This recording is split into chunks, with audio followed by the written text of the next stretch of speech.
Hindi po yan totoo, Your Honor. Sinungaling po sila eh. So pinapatapos nila yung mga ghost project. Opo na. Gawin para may maipakita. Ganun ba? Yes, Your Honor. Kasi po siyempre po nakapangalan po sa akin. Iniwan po nila yung mga project eh. Ano pong mga projects yun? Naalala niyo Katulad po? po Kahit yung ilan lang. Katulad po ng PL. Nung binisita po ng mahal nating Pangulo.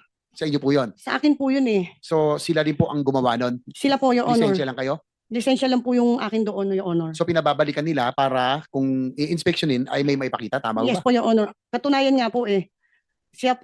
Tinawagan ko po siya noon, sabi ko, dahil nakita ko po sa TV na napunta po ang ating mahal na Pangulo. So tinanong ko po si Engineer Bryce, kala ko baka ako ginagawa niyo yung proyekto, inaabutan, yun nga, nakita ko nga po, ako po yung tinuturo. Siyempre po, ako po yung umiiyak sa kanya. Bakit po hindi nila tinapos yung proyekto? Sabi niya po, may gawa na daw po sila doon. Actually po, pinakita po sa akin yung picture eh. Ito, nagawa na namin na iba lang yung coordinates na ibinigay sa kay President daw po. Tapos after po noon, pinagawa po niya yung proyekto. Gumagawa pa rin po doon yung taong inutusan. Napakaraming project hinawakan ninyo. Sobra-sobra, ang dami. Billion-billion yung dyan sa District Engineering Office ninyo. Tapos out of those billions na pera, dalawang lang ang maalala mo, yung dalawang senador lang. Ang alam ko po, meron pa pong iba kaso wala po akong sapat na ebidensya pang hawak sa ngayon. Dahil po Paano mo nalaman na merong iba? True ano po, sa mga text message. Wala po kasi akong hawak na Text cellphone. message nino? Anong staff po ni Boss Henry, tsaka po si Boss Henry. O bakit hindi mo sabihin kung sino yung mga tao na yan? Yun nga po, Your Honor, wala po kasi akong hawak, hindi ko po hawak yung cellphone ko kasi naka-contempt po ako. Kaya hindi po ako makakilos para mahanap po yung mga sapat na ebidensya para patunayan po yung ibang tao. Ayoko naman po magparatang ng wala po akong hawak na ebidensya. Ms. Santos, kung meron ba siyang kinatakutan, may nananakot ba sa kanya? Bakit biglang nagbago yung demeanor mo ngayon dito sa hearing? Yes, Your Honor. Kasi po sa bahay ko po, marami pong umiikot na mga sasakyan. Tapos ang tagal po, hindi po namin malaman kung sino po sakay kasi sobrang tinted po nung mga sasakyan. May suspect ka ba? May suspetsa ka ba in particular kung sino itong mga tao na tinatakutan mo? Mabuhay Pilipinas at mabuhay kayo. Napakaraming project hinawakan ninyo. Sobra-sobra, ang dami. Billion-billion yung dyan sa District Engineering Office ninyo. Tapos out of those billions na pera, dalawang lang ang maalala mo, yung dalawang senador lang. Ang alam ko po, meron pa pong iba kaso wala po akong sapat na ebidensya pang hawak sa ngayon. Dahil po Paano mo nalaman na merong iba? True ano po, sa mga text message. Wala po kasi akong hawak na Text cellphone. message nino? Anong staff po ni Boss Henry, tsaka po si Boss Henry. O bakit hindi mo sabihin kung sino yung mga tao na yan? Yun nga po, Your Honor, wala po kasi akong hawak, hindi ko po hawak yung cellphone ko kasi naka-contempt po ako. Kaya hindi po ako makakilos para mahanap po yung mga sapat na ebidensya para patunayan po yung ibang tao. Ayoko naman po magparatang ng wala po akong hawak na ebidensya. Senator Ronald De La Rosa is recognized. You have 5 minutes. Thank you, Mr. Chair. Kay Sally Santos. Miss Sally Santos, nung last hearing, napapansin ko sa'yo, masyado kang free-flowing magsalita. Sinasabi mo lahat, normal na normal, natural na natural. Ngayon, napansin ko parang may apprehension ka na, parang takot ka. Meron bang nananakot sa'yo? Meron ka bang kinatakutan? Before you answer, I'd like to clarify, no? May kasama ka lawyer, right? Yes po, Your Honor. Okay, thank you. Thank you, Mr. Chair. Tanungin ko lang si Ms. Santos, kung meron ba siyang kinatakutan, may nananakot ba sa kanya? Bakit biglang nagbago yung demeanor mo ngayon dito sa hearing? Yes, Your Honor. Kasi po sa bahay ko po, marami pong umiikot na mga sasakyan. Tapos ang tagal po, hindi po namin malaman kung sino po sakay kasi sobrang tinted po nung mga sasakyan. May suspect ka ba? May suspetsa ka ba in particular kung sino itong mga tao na tinatakutan mo? Para alam ng komite na ito, kung may mangyari sa'yo, alam namin kung sino pwede, posibleng magiging person of interest kung may mangyari sa'yo. Ang pwede lang naman pong gumawa sa akin dito. Sila Engineer Bryce. Ha? Sila Engineer Bryce saka sila Engineer JP. Engineer Bryce, Mr. Chair, pwede matanong si Engineer Bryce kung meron ba siyang balak na masama para dito kay Santos? Wala po, hindi ko po iniisip yun. So, babalikan kita. Ms. Santos, may sinabi ka dito sa iyong affidavit, paragraph 18. Ayon kay Engineer Bryce, sa lahat ng pagkakataon, kinukuha nila ang buong bayad sa isang proyekto ay sila na ang bahala magbigay sa kapitan, sa mayor, kay D.E. Henry at iba pang may SOP. Totoo ba to? Yes, Your Honor. Ito sabi ni Bryce. Yes, Your Honor. Balikan kita, Bryce. Nagbibigay ka sa mayor, sa kapitan? Hindi po, Your Honor. Wala po akong kausap na politiko.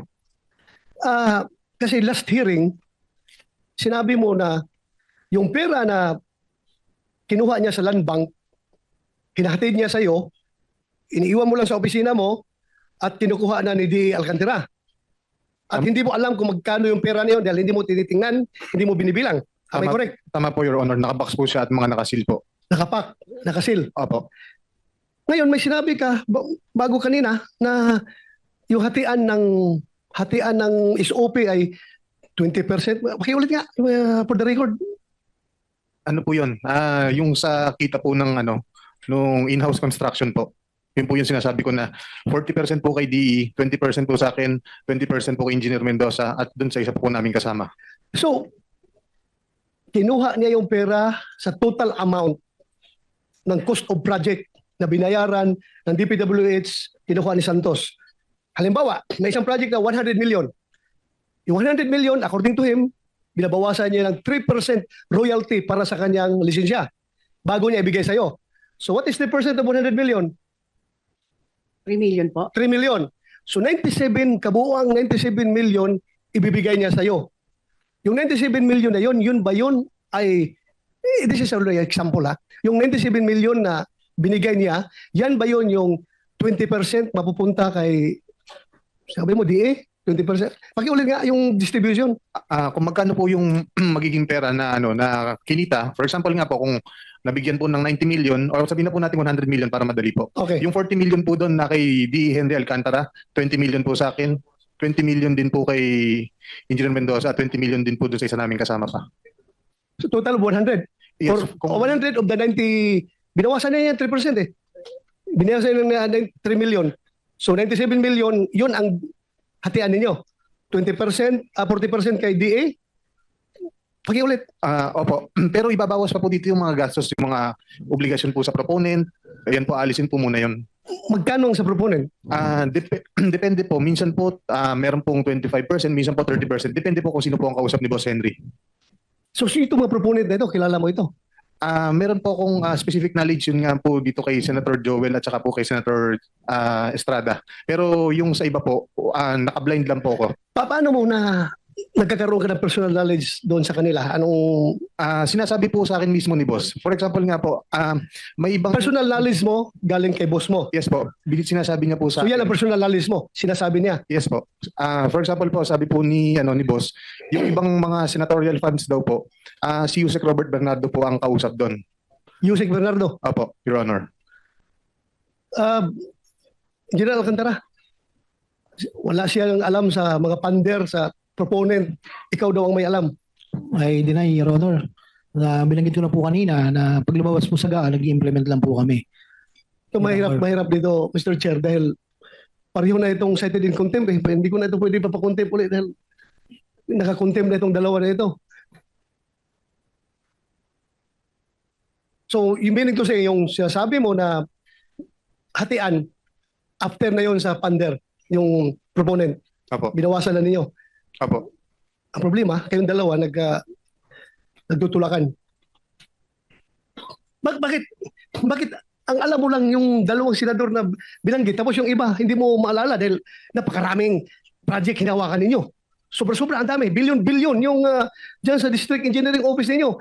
Tapos out of those billions na pera, dalawa lang ang maalala mo, yung dalawang senador lang. Ang alam ko po meron pa pong iba kaso wala po akong sapat na ebidensya pang hawak sa ngayon dahil po nakakontak. Paano mo nalaman na merong iba? True po, sa mga text message. Wala po kasi akong hawak na Text cellphone. message nino. Anong staff po ni Boss Henry tsaka po si Boss Henry. O bakit hindi mo sabihin kung sino yung mga tao na yan? Yun nga po, Your Honor, wala po kasi akong hawak, hindi ko po hawak yung cellphone ko kasi naka-contempt po ako. Kaya hindi po ako makakilos para mahanap po yung mga sapat na ebidensya para patunayan po yung ibang tao. Ayoko naman po magparatang ng wala po akong hawak na ebidensya. Tapos, kay Senator Jingo at Senator Joel, may hawak ka na ebidensya. Actually, ito nga po, dahil na rin po sa butihing Senator Win Gatchalian, yung pinakita niya po pala kanina na unprogram ng General Appropriation Act ng 2023, doon po nakasama yung listahan na project po ni Senator Joel. Ito, alam mo, sabi ng boss mo, wala kayong alam. Wala Senator- kayong alam Senator pagdating. De La Rosa, Yes, sir. whether program or unprogram, no, yung nag-enumerate ka may Opo. description ka. Yes po. Sige, point out mo ngayon kung saan sagaa yun. No, not in your list, sagaa mismo. Ah, Para matulungan mo kami. Your Honor, hindi po siya sa GAA. Kung kanina, Walang Opo, ibang pagdadala yung items, kundi from GAA. Walang ibang pagkukunan dyan kung sa GAA. Whether program or unprogram, naka-indicate doon. Yan, binibigyan ka ng kopya ng GAA. Your Honor, yung kanina pong pinakita po ni Senator Win Gatchalian na listahan ng unprogram po noong 2023, eksakto po, yun po We yung will examine that. yes po, Okay. yung eksakto po, yun po yung mga binanggit namin project na listahan ng na 600 million po. Do you confirm this, Mr. Chair? Do you confirm this, Mr. Alcantara? Ikaw ang alam mo lang GAA. Tapos itong Deputy District Engineer mo, may alam na siya na program tsaka unprogram. Anong alam mo dito? Your Honor, sa tulad po sinabi ko, pag lumalabas po sa GAA, yun lang po ang pinibibid namin, Your Honor. I don't have any knowledge about the insertions and so on and so forth po. So hindi mo alam kung ito'y program or unprogram funds Yes, ang Your Honor. i-implement ninyo. Mr. Chair, With the permission Paano? of Senator Del Yes, Toro. sir. with the permission of Senator Batom, mabilis lang po, ano? Itong unprogrammed, lumobo ng katakot-takot. Alam natin yan. At noong 2021, nasa 176 billion. Noong 2022, naging 251. Pero kasama dyan yung COVID procurement ng vaccines. Kasama rin yan yung mga health workers incentives. Noong 2023, from 251, naging 807. Baka yung ating mga hinahanap na mga ghost project, ghost ab initio. Sa umpisa pa lamang, ghost na sila kasi nasa listahan ng unprogrammed na ang tanging nakasabi lamang, government infrastructure projects. Noong 2023, naging 807.16 billion. Walang listahan, walang nakakaalam. Ang magic nasa DBM po. 2024, naging 731.45. Mr. Chair, can I ask Senator Aimee from the start, yung sabi mo, from COVID time, magkano? Yes. Bago mag-COVID 2021, 176. 176. O, tapos nung 2022, nandyan, no? Yung 2022, naging 251. Kasama na dyan yung mga bakuna, yung incentive sa mga health workers. Nung 2023, bakit naging Teka muna, 807? nagsagutan na kayong dalawa. Yun. One follow-up question is allowed. Sorry. Yun lang, idadagdag ko na baka yung mga hinahanap nating ghost project, wala nga sa listahan ng public works, ang DBM naman ang dapat managot. Yan nga, Back to Senator De La Rosa and you had 2 seconds. 2 seconds. Mr. Chair, yun lang sa akin na magkakaroon na naman tayo ng budget deliberation. I hope and pray na mabantayan natin itong unprogram dahil dito pala, sa unprogram, dito pala ay ghost project na ito. Or third. Di ba ganyan ang modus operandi ninyo? Trabahong tamad na kayo eh. Hindi man lang kayo mag-research ng konti, isang picture ang ginagamit nyo eh. Tapos pinababayaran nyo na alam nyo namang hindi ginawa. Ito, 100% in 34 days. Ibang project ito, SIMS din ito. 25CC0072. Pinagsabay nyo pa. Duplication eh. Tapos, ang ginagamit nyo, tingnan nyo, lahat pare-parehong petsa eh. Natapos ng pareho, binayaran parehong petsa, pareho pati yung 4% na increase pareho pa rin. Talaga brazen ang tawag niyo, di ba? Wala na kayong pakialam kung mabubuko o hindi. Parang sobrang, sige na, para makakubra na tayo, maski na lang. Hindi man lang kayo nag-iingat na eh. Ayan, kayo yan eh. Ang ginamit nyo, lisensya ng SIMS eh. Pero kayo yung kayo bali yung nag-implement. Di ba? O, tatanggi ka. Yan ang modus operandi nyo, di ba? Marami yan. Totoo po, Your Honor. Totoo. Okay, thank you. Pwede po bang magpaliwanag? Kahit konti lang po. Sige, anong paliwanag pa eh? Sige. Okay. Ano po kasi, inuutos po ni Boss Henry na pakolektahin po ang mga project kasi po meron pong target na disbursement buwan-buwan. Na kapag hindi daw po naubos ang pera, hindi po makakakuha ng susunod na budget para sa susunod na buwan. Yan po, kaya siya po nagpapakolekta ng mga project kahit wala accomplishment, kulang ang accomplishment. Yun po. Alam niya po lahat ng status ng mga Magkaibang project. proyekto, 25CC0072, Sims Construction, 74 million. Construction of riverbank, protection, structure along Pampanga River, Barangay Bulusan. Ito naman, Kalumpit. Marami kayong ganyan eh. Iba-ibang modus, pero pare-parehong kitaan ng pera, pare-parehong hindi man lang iningatan kung paano ayusin yung papeles man lang. Pati papeles hindi maayos eh. Natawa nga yung aking mga kasama nung pinakita kong sipin mo, from December hanggang March or April, hindi na gumalaw yung 2 tao. Kasi parehong retrato eh. Di ba sabi ko nga, unless hindi umalis at hindi gumalaw yung dalawang tao, totoo yung mga, ayan no, tingnan nyo, magkaibang petsa yan. Ito yung unang progress billing, no, tapos nabayaran, yan. Alam nyo ba yan o pinapaubayan nyo na lang kung kanino, kaya hindi nyo na na-supervise. Pero kayo, pirma kayo ng pirma ng SWA. Sabi na pa, ano, yung Statement of work accomplishment. Work accomplished, di ba? Opo. Oh, di ba maliwanag na malversation through falsification? Pinapalsify ninyo ang mga dokumento para makasingil kasi babalik sa inyo yung pera eh. Kayo rin yun eh. Hindi po ako nagpe-prepare niyan, Your Honor. Hindi nga, yung team mo. Pero para ma-release, kailangan pumirma kayong dalawa ng DE. Hindi ka nagpe-prepare kasi team nga kayo eh. Bahala na kayo dyan eh. Bahala na yung accountant, bahala na yung inspector, bahala na lahat. Medyo tumatango si district engineer eh. Totoo no? Sige. Your Honor, para lang po sa katotohanan. Actually, nung ko pa po sinasabi to na ang project engineer po ang nakakalam lahat po ng project. Siya po ang unang pipirma at siya po ang unang magsacertify. If I may po, baka po uubra, kasi laging ako na lang po ang tinuturo rito eh. Alam ko lang po dahil ako ang boss. Pero sana po sa katotohanan, ito po, siya po ang project engineer ng PL, siya po ang project engineer ng ibang project ni Sims. After po niyan, ito po, sinita ko po ito eh. Bakit nangyari yan eh? So baka po pwede, mabigyan po natin ng pagkakataon para naman po sa magiging fair dito na kada po kasi tatanungin, utos ko. Baka po pagpatay kay Rizal, ako na rin po nag-utos na to later. With due respect po to Chairman, ako po, sinabi ko po sa maraming tao ko, ako po involved sa GHOST. Hindi bali pong makulong kami magkakasama. Pero hindi po ako part ng GHOST na to. Ito po ang project engineer, pwede pong, if you may, Si Dumasig, di ba? siya po nakakalam po lahat. Maupo ka nga dyan sa harap, Ray Dumasig. Kasama ka rin sa BGC, di ba? BGC Boys? Part ka rin. Malakas ka rin magsugal. Sipin nyo, sinusugal nyo yung bira kayo. Sige, Dumasig. Ray. Hello po. Yun po, ako po yung na-assign na project engineer po dito sa, ako po yung dinesignate ni Engineer JP po na maging project engineer sa PL po tsaka sa PRS. So, nung na-designate na po sa akin to, ang sabi po kagad nila, sila na daw po ang bahala, wag ko na daw po pakialaman. So, yun po, bali ito po nangyayari po nung ano pa lang, nung project inspector pa lang po ako.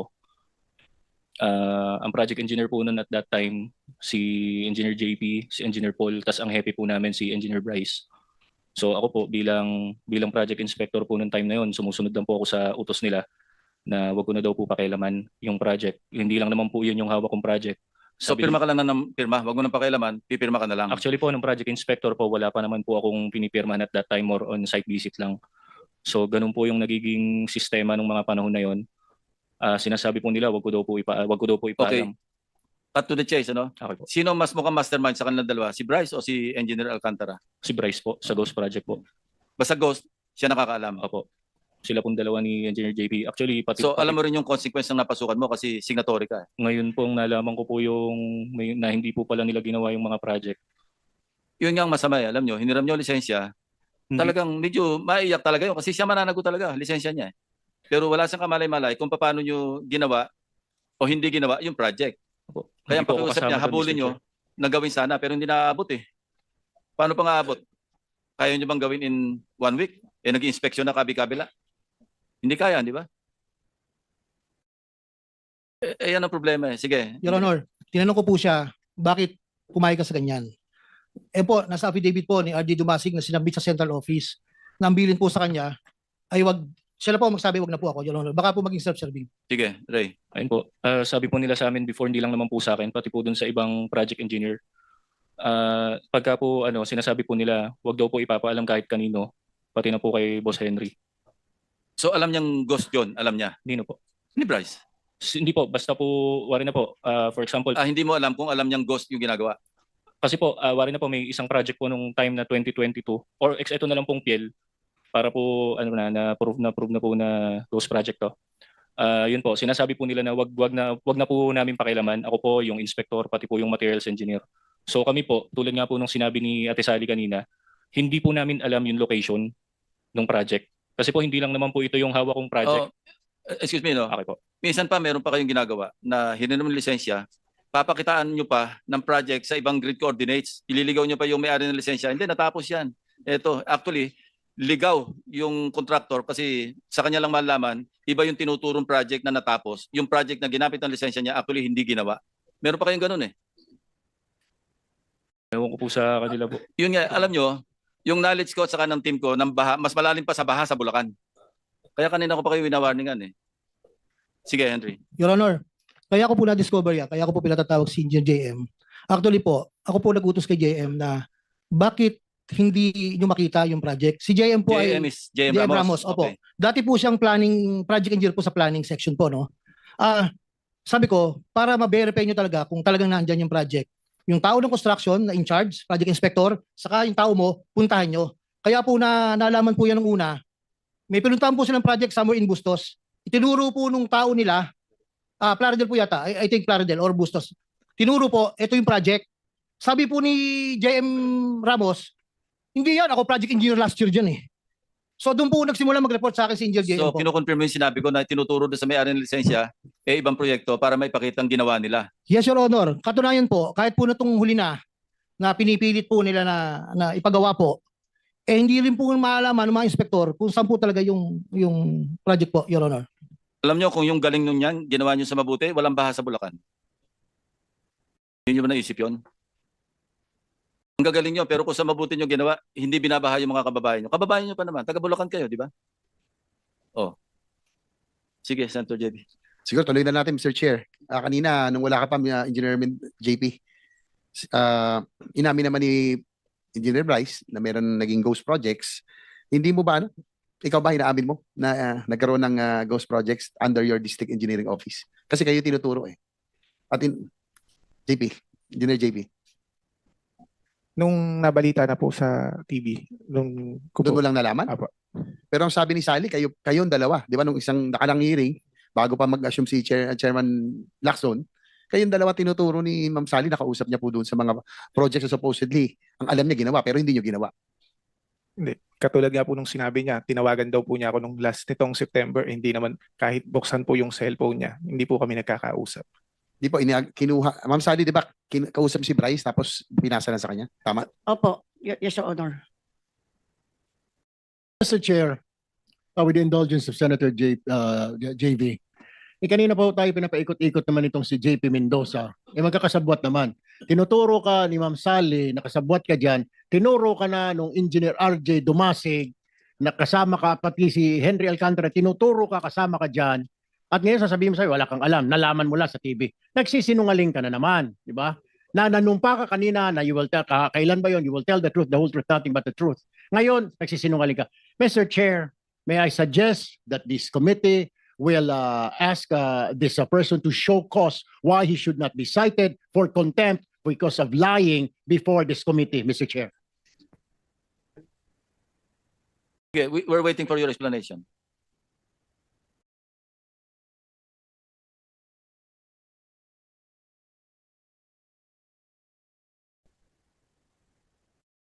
Sir, gaya nga po nung sinabi ni Engineer Bryce kanina, ito po kasi yung tinatawag na in-house contracting. contractor.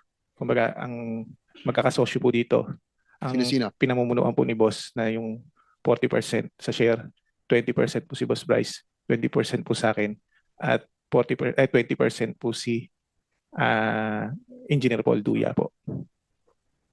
So, ibig sabihin, pag in-house, papel lang yun, hindi nagkaroon ng proyekto, kayo lang gumawa. Ginamit yung lisensya ng contractors. Hindi naman po sinasabing ghost. Hindi siguro lahat. Hindi naman lahat ghost, pero merong pang sports, yung sinabi ko, at merong pang pamilya. Yung pang pamilya, yung para may ipakita, yung pang sports, yung talagang lahat kinukubra. Tama ba? Hindi naman po, sir. Kumbaga, yun naman po, tuloy-tuloy naman po yung ginagawa. Minsan, di ba, sa laki nga po ng obligasyon. Kaya minsan, ito lang yung inaabot na trabaho. Kasi kung makikita nga po natin sa breakdown, 25 to 30 ang sa proponent, babawasan ng tax ng 7%, mag-SOP sa opisina ng 8.5%, magbibidding ng 6%, may bayad po sa testing ng 1%, magro-royalty ka pa po ng 3%, may overhead ka pa po. Kung tutuusin nyo po, parang nasa... Ilan yung total? Wala nang natira. Parang nasa 22 point something na lang po yung matitira sa... Kaya kayo nag-ghost. Kasi hindi na kayang ma-recover, tama ba?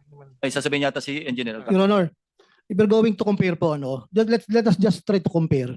Bakit po yung mga ibang contractor na hindi under ng SIMS, hindi under ng WAWAW, natatapos po ang project? And yung mga project lang po yun, ang naka-assign na project engineer, hindi po nila mga bata yun. So just let's be factual po. I'm really asking the honorable chairman po. Ang dami pong contractor doon na gumagawa. Bakit po natatapos po nila? Ibig po sabihin, kung sinasabi po nila yung mga dahilan ni ganun, ang dami pong contractor na nakatapos po ng project ng maayos po. Tanging yung lisensya lang po ni Sims, ni Wawaw, meron naman pong project po si Wawaw na sarili niya po, natapos naman po niya. Iyon lang po yung point ko rito. At kung sinasabi niya po nakasama nila ako dyan, pero Honor, katasabi lang po ng project engineer na ibinibili na wag sasabihin kahit kanino at lalong-lalo po sa akin. Paano po, lagi na lang po kasi gano'n, Your Honor, medyo pasensya na po kayo Gusto ko po talaga lumabas ang katotohanan dito na yung mga ghost project lang pinag-uusapan po natin kung sino po talaga ang pasimulo dyan. Salamat Mr. Chair, po. if I may, with the indulgence of Senator JB, ang problema sa iyo kasi, Mr. Alcantara, ikaw yung hepe. Tama? Dapat ini-inspeksyon mo. Pangalawa, kung mo sabihin wala kang kanyalaman, yan doon ka sa limpak-limpak na pera na iniimpake. Sana tinanong mo, saan galing ito mga iho? Napakarami naman. Kung mo sabihin hulog ng langit yung pera na yun. So it must have come from somewhere. It must have come somewhere na illegal. Kaya napakadaming pera. Kaya wag mong sabihin at wag kang magmamalinis dito na sila lang, puro sila din naman. Well, man, ikaw yung hepe. Dapat doon pa lang kagad nakita mo na napakaraming pera. You would have stopped them. At maging itong si Dumasig, wag kang magpa-santo-santo yung mukha dyan. Ano ka, tanga? Engineer ka? Hindi mo man lang sinumbong sa proper authorities? May chain of command? Tumahimik ka muna dyan, Bryce Hernandez. Wag ka muna sumasagot-sagot. Ikaw, Dumasig, you could have went to Metro Manila sa office ni Secretary. Unless kasabwat din ninyo ang Secretary. O kung wala ka ng tiwala, doon kay RD. Nagsabuatan kasi kayo. Dahil kumita kayo lahat. Kasama ka sa kasino O, puminikit mo na rin kasi ang mata mo. Nasaan yung social responsibility, moral responsibility mo sa bayan na ito? Nanumpa ka pa? Alam mo, Mr. Chair, dapat tanggalan ng lisensya ito ng Philippine Regulatory Commission, ng PRC, ito mga ito. Conduct and becoming. Nanumpa pa kayo. And, Mr. Chair, I think, and I with the indulgence of Senator JB, I will not buy the explanation of Engineer JP Mendoza, Mr. Chair. Therefore, I would suggest that we cite this person in contempt, Mr. Chair. In objection. Hearing none, the motion is approved.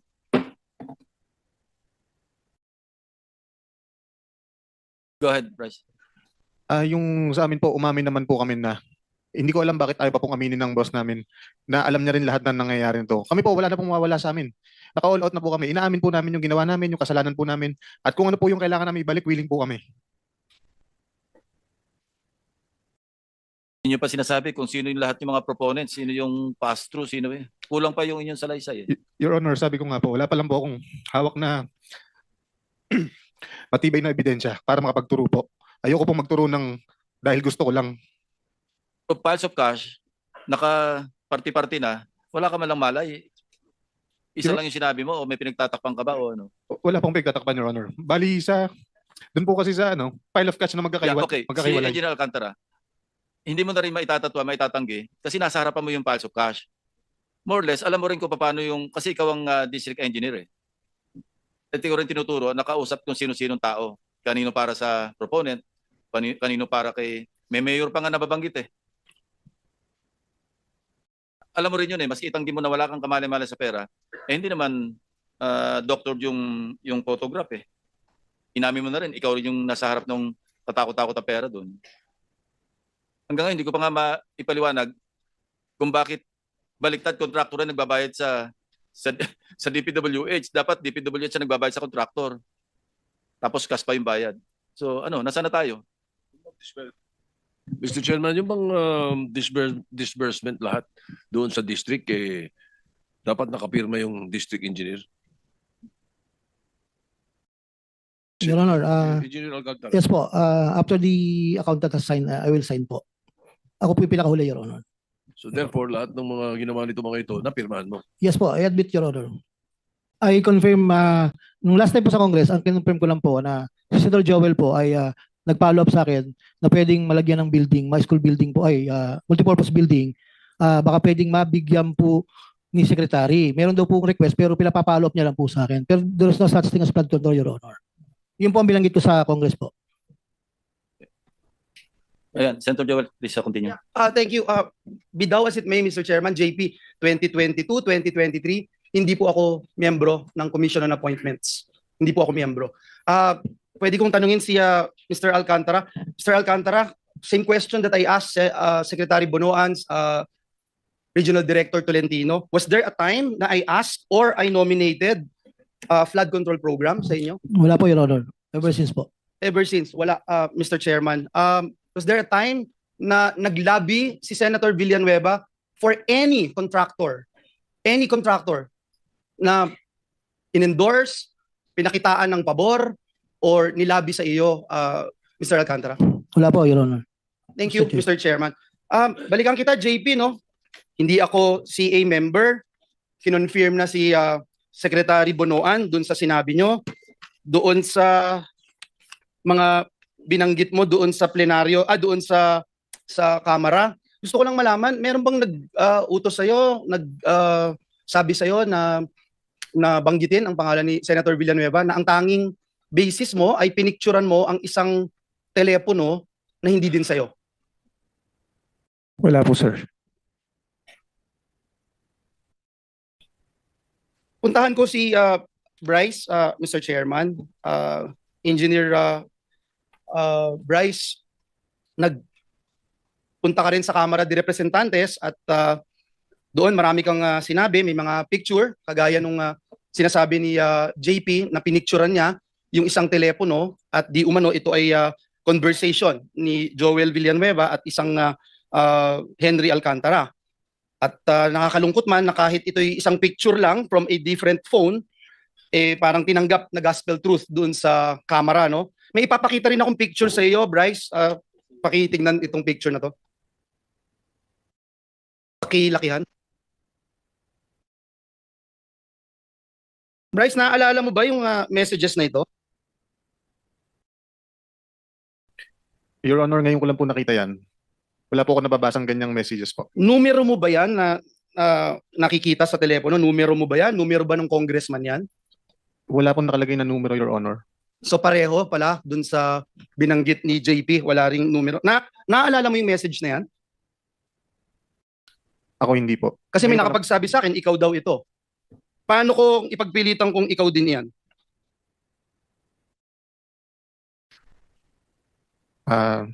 Nasa sa inyo na po yan, Your Honor. Pero hindi ikaw yan. Hindi po. Babasahin ko lang, Mr. Chairman, nakalagay dito, Congressman, Bryce, idiin mo si Sen Joel dito. Bryce sumagot, basta kayo na bahala sa akin, batchmate. Huwag nyo lang akong ibalik sa Senado, sa Senate. Mr. Chairman, if we rely on pictures, anyone can claim anything. And let me show how easy it is to fake this one, Mr. Chairman.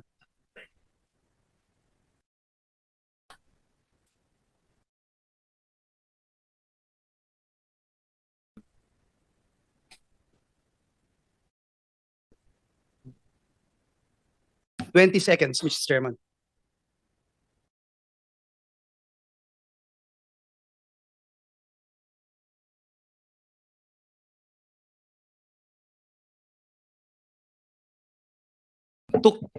Took me 20 seconds, Mr. Chairman, to do that. Mr. Chairman, maaaring sabihin yung cellphone na nagpicture at ang metadata ng picture na ito ay para sabihin kinuhanan talaga noong October 2023. Kanina si Mr. JP nagsasabi baka 2022. Pakita din po natin kung paanong mag-alter sa metadata of an image.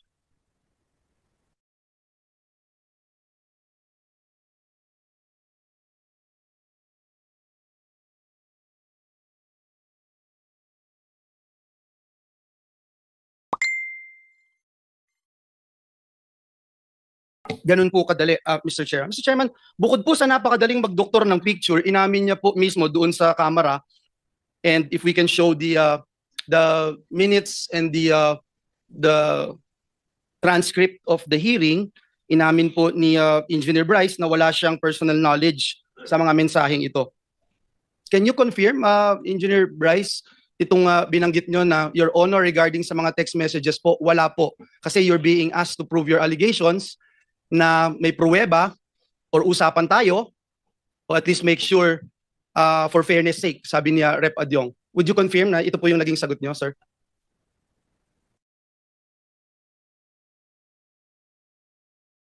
Yes, Your Honor. So ibig sabihin, hearsay, Mr. Chairman, daig pa po nito yung chismis. Nakakalungkot dahil yung chismis trying to destroy me, my name, our family, our loved ones. May mga anak din ako, Engineer Bryce. At higit sa lahat yung simbahan na aking nire-represent, na milyong-milyong tao ang nire-respeto yung aking pananampalataya. Mr. Chairman, tandaan din po natin na Bryce and JB, nakita nyo kanina yung pinakita kong video. Hindi ba ganun kadali gumawa? Yes or no lang? Hindi po namin alam na pwede palang gawin yun, Your Honor. Hindi nyo alam. Okay, so ibig sabihin, hindi nyo ginagawa itong pamimeke. Hindi po, Your Honor. Okay, hindi nyo ginagawa. Mr. Chairman, dun po sa mga isiniwalat nyo, Mr. Chairman, dito sa Senado, ang dami pong kasinungalingan at pamimeke. No? Pakita lang natin yung history ng pamimeke ng public documents nitong dalawang ito, Mr. Chairman. Nameke din po sila ng driver's license para lamang makapaglaro sa casino, kahit alam nating lahat na krimen ito. Ngayon pa po ba sila matatakot, Mr. Chairman, kung ikalulusot po nila ito? So, ito po ba, hindi nyo rin po aaminin na kayong behind dito sa pamimeke ng lisensya na ito, Bryce and JP? Your Honor, wala po akong nahawakan ganyang klase ng ID po. Ganun din po ako, sir. Kasi katulad nga po nung sinagot ko na LTO, may sinampahan na po kami. Sinagot na po namin yan sa LTO, sir. Sige po, taong bayan na po ang huhusga kung may kakayahan kayo o wala. Miyembro kayo nitong BGC Boys na pinangalanan ni Senator Lacson na nagpatalo ng 950 million yung lisensya. Ito, may lisensya po. Yung LTO po, it's already in the LTO. Kayong dalawa, sinasabi nyo, hindi nyo alam na nagkalisensya kayo? Ako po hindi po, Your Honor. Picture mo yun Oo nga po, nagulat din po ako at meron ganyan So lumalabas na sinong ID. nagpagawa ng lisensya mo, driver's license? Dahil fake, ayaw mong aminin. Hindi po. Yan ba yung legislative immunity na hiningi ninyo? Your Honor, hindi po talaga ako nagpagawa ng ganyang ID. O sino Hindi po nagpagawa? Paano nagkaroon ng lisensya sa pangalan mo na fake? Dahil ang LTO sumulat na sa amin. Opo. Sinasabi lang, fake yung lisensya ninyo. So sinong kumuha para sa'yo nang hindi mo alam? Hindi ko po talaga alam, Your Honor. Basta Ay, ang alam ko lang po, meron po akong sariling valid na lisensya ko po. Bahala ka sa buhay mo. Ha? If with the indulgence of Senator Villanueva. Yes, Senator Bam. Anong ginagamit mo sa casino? Anong ID ginagamit mo sa casino? Wala po akong gamit na ID sa casino. Ano po, membership number po. Yung sinasabi po kasi na pag meron na ng membership number na sasabihin mo po doon, makakapaglaro na po. Yung membership number na sa pangalan mo? Nakapangalan po sa ano, Sa? yun po, yung Marvin De Guzman. Oh, yun na nga. So may Marvin De Guzman ka nga na alias. Yun po yung nandun sa may membership number na ginagamit ko. Well, pero ID, membership ID, at saka license, wala po akong ganun na Marvin De Guzman. So ang Marvin De Guzman na alias, ginagamit mo pang casino. Kasi yan ang ginagamit mo para sa membership ID mo. Tama? Wala po akong membership ID, Your Honor. Yung membership number, Yes, nakapangalan membership kay number. Marvin De Guzman Sa pagkakaalam ko po. na ginagamit mo. Opo, Your So may Honor. alias ka na Marvin De Guzman. Parang ganun po. Pero tinatanggi mo na nagpagawa ka ng driver's license. Yes po, Your Honor. Okay. For the record, Mr. Chairman, meron siyang alias na Marvin De Guzman. Thank you, Mr. Chairman. Thank you. Your Honor. Your Honor. Teka muna. Ipaki-zoom mo nga yan. Ito, Okada na to sumulat sa amin. Okada letter dated 5 September 2025 to the Blue Ribbon Committee. No? Bryce Erickson D. Hernandez registered for OM membership on October 17 under the name of Marvin Santos de Guzman and presented a driver's license under the said name of Marvin Santos de Guzman. Sinungaling din ng Okada? Hindi ko po talaga nahawakan yung ID na Your Honor para i-present po sa kanila. Ikaw nga nag-present, Okada na nagsasabi Sino maniniwala sa'yo, Engineer Hernandez? Alam mo, you're being confronted with all these documents, all these proofs, Tapos you keep denying and then you have the goal to ask for a legislative immunity. Magbibigay lang po ako ng example, mabilis lang po. Naalala ko po, nabanggit niyo po na naglaro ako nung September 1 sa casino. Hindi ako nagbanggit. Naglaro ka sa casino, naglaro. October 17 to 18. Sabay-sabay kayo. Di ba sabay-sabay sila?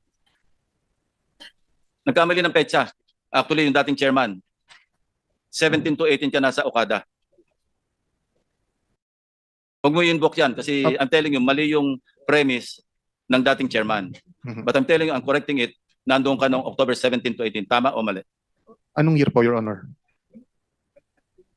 2022. May admission ka dyan sa Opo. statement mo. Opo. So you're not denying. Hindi ko po dinedeny yun. Napunta po ako ng Okada noon at nakapaglaro po. Noong Ng 17 to 2022. 18. Hindi ko po alam 17 yung to state. Basta 2022 po Anyway, yun, Your Honor. You better compose yourself, Kasi pabalik-baliktad ang sinasabi mo. Walang maniniwala sa'yo pag gaganyan yung mga statement. Okada na yung nagsacertify Yes po, totoo naman po na nakapaglaro po ako ng 2022 po. Hindi mo pinresent yung driver's license mo Hindi po, Your Honor. under the name Marvin De Guzman. Hindi po, Your Honor. So sinungaling ang Okada. Chairman. Yes, Kami. Senator Bam. Sino yung nag-apply nung membership sa Okada? Ang alam ko po, kung hindi po ako nagkakamali, isang taga-Soler po. Hindi Ang ikaw yung nag-apply? Hindi po ako. So binigay na lang sa'yo yung membership number mo? Exactly po. Ganun po ang nangyari. Sino Your yung Honor. nag-apply para sa'yo? Baka pwede mong banggitin. Kaibigan po, ano po? Bryce, you can still redeem yourself. I'm giving you one last Yes, sir. chance. I'm telling you, I told you this earlier. Remember? Nadiin ka dito. Mhm. Remember that? Yes po. And Huwag kang lulusot sa amin. Ang dami namin dito na pwede mag-fact check sa'yo. opo, naalala ko na po ang pangalan nung nag-apply nung membership. Mike, ano pilitin niya? Archibald po. Ang sinasabi mo, si Mike, a certain Mike Archibald, nag-apply para sa yung membership sa Okada. Yes po, Your Honor. Kasi ang Okada, yung record nila is my driver's license na kasama ng membership mo. Sino nagbigay ng pangalan na Di Guzman? Hindi ko po alam. Si Mike po. Pero pagpasok mo doon, alam mong Di Guzman yung gamit mo. Wala pa po. Nung pumasok po ako doon, wala po kami membership eh. So si Mike po ang nag-ayos ng membership na yun. Hindi po kami. Okay, Mr. Chairman. Inyo, kung pagtsatsagaan nyo pa ito. Thank you, Mr. Chairman. Ako, madami ko sana ako itatanong pa pero I think it's very clear, crystal clear, Mr. Chairman. Siguro yung huli ko na lang po na sasabihin, Mr. Chairman, ay itong ini-strengthen niya na paulit-ulit po doon sa Kamara, Mr. Chairman, na nasa GAA po, itong alleged flood control project. Tinanong po natin kanina yung district engineer kung mayroong flood control project si Senator Villanueva, wala. Ngayon, iniiba-iba niya in 3-4 times, Mr. Chairman. I can show you all the minutes of the hearing. Siguro kahit isa lang mag-show tayo itong tinanong ni Chairman Redon sa kanya kung banggitin niya itong sinasabi niyang proyekto. At ang sabi niya, Mr. Chairman, na ito ay nasa listahan ng General Appropriations sa Act ng 2023. Kaya, Mr. Chairman, I will still submit, Mr. Chairman, this 2023 GAA. Pwede na rin natin isama yung 2022 at saka 2024 dahil baka nagkamali po sila. Wala po dito lahat ng binanggit. Kahit yung binabanggit ni JP na nasabi nasaan program, wala po. Yung lahat ng binanggit niyo po doon sa Kamara, wala po lahat. So Mr. Chairman, babanggitin ko lang that a good name is always to be chosen than great riches. At masakit man isipin na dinrag ang malinis na pangalan ng representasyon na ito, lalo na being a member of the Jesus is Lord Church. Gusto ko pong sabihin, there's always time for everything. At salamat sa aking mga kasamahan at this committee for clearing this out. At gaya ng sabi niyo, Mr. Chairman, huwag na nating pagtsagaan ang mga sinungaling. Thank you, Mr. Chairman. Dapat siguro palitan niya yung pangalan niya, Blyce na lang, Blyce.